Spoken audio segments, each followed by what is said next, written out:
ছবি তুলতে কেমন লাগে মহিলা কলেজে? অনেক সুন্দর অনেক। তুমি কি ভর্তি হবা কলেজে? হ্যাঁ হ্যাঁ হ্যাঁ মহিলা কলেজ কিন্তু এটা। হ্যাঁ। তোর নাম কি দেওয়া হবে? বন্ধু তুমি কি ভর্তি হবা? না না তাহলে মহুলা। হ্যালো ভাইয়া, আসসালামু আলাইকুম। আমরা এখন যাচ্ছি মহিলা কলেজ। হ্যাঁ, তো যাই হোক মহিলা কলেজে ঢুকবো আজকে আমরা। মানে আমরা কিন্তু বাচ্চা কোনো সময় মহিলা কলেজে ঢুকি দোস্ত, আমি কোনো সময় মহিলা কলেজে ঢুকিনি, আজকে প্রথম ঢুকবো। তো বিয়াস শুরু করা যাক।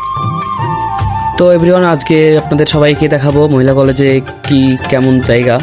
তো আমি সর্বপ্রথম ঢুকেই দেখলাম হেভি সুন্দর, মানে অনেক সুন্দর আর কি। যাই হোক, আমি যে আমার বাসা উপজেলা ভোলাহাট, তো আমি কখনো এই কলেজে ঢুকিনি, সরকারি মহিলা কলেজ।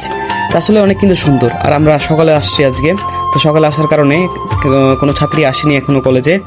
আর ভোলাহাটে যে এত সুন্দর কলেজ আছে একটা, আসলে জানতাম না যে মানে ভিতরে যে এত সুন্দর জায়গা একটা, শুধু মানে একদম পার্কের মতো কিন্তু। আর এসেই কিন্তু আমার বন্ধুরা সব মানে ভিডিও করে শুরু করে দিয়েছে। আর ভিডিও করবে না কেন ভাই, সবাই ভিডিও করতে যাবে, কারণ এমন জায়গা একটা পার্কের মতো হয়ে আছে, ভিডিও করার মতো জায়গা একটা। তো যাই হোক, আমরা সরকারি প্রতিষ্ঠানে ভিডিও করার জন্য আন্তরিকভাবে দুঃখিত। বন্ধু বন্ধু বন্ধু ছবি তুলতে কেমন লাগে মহিলা কলেজে? অনেক সুন্দর অনেক। তুমি কি ভর্তি হবা কলেজে?